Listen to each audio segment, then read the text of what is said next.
In this video, we will be taking a look at Laravel's database migrations, and we will be learning how to use them to our advantage to migrate our database or roll back when required. To get started, let's take a look at our database design. Currently, we have a users table.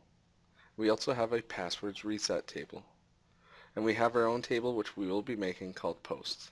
This table will have an ID. It will also have a title, content, is published, published at, and finally some timestamps. The best way to make a migration is to use the PHP artisan command. To do this, let's switch over to our console. In my home directory for the blog, I will run PHP artisan, and I'm going to run the command make migration. Next, I need to give this migration a unique class name or file name. So I'm going to call this create post table. Now I also want Laravel to fill in some boilerplate to save on code.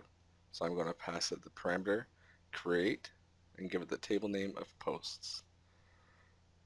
Once you hit enter, you can see that the migration has been created. Let's switch over to our IDE and see what it looks like in PHP. All the migrations are stored underneath database migrations. You can see we have create users, and we also have a create password resets, and finally we have our own migration called create post table. Each of these migrations comes with its own blueprint, and a function up for migrating and a function down for rolling back. What we need to do is we need to change the blueprint of this table. So what I'm going to do is I'm going to add a string, and I'm going to call this one title. Next I'm going to add a text, and I'm going to call this content. We also have a boolean for is published, and I need to assign a default value of false. Finally, I want a date time field for published at. Now we can save our migration, and now we can actually tell Laravel to run this migration. So we will be using PHP artisan migrate. You can see that the three tables that we had in our migrations table have now been migrated. Let's switch over to an SQL editor and check it out. You can see that we have migrations.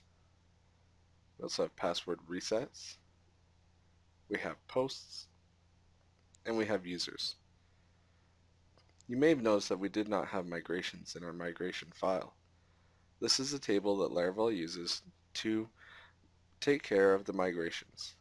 It has the migration name and the batch number. And this is how Laravel knows how to roll back migrations or carry forward. Speaking of rolling back, in order to do a rollback, it is very simple. Just do a PHP artisan migrate rollback. You can see that it's rolled back our three tables. Let's go and check it out. You can see that migrations is now empty, and we have no more tables. I'm going to go ahead and I'm going to migrate my database again.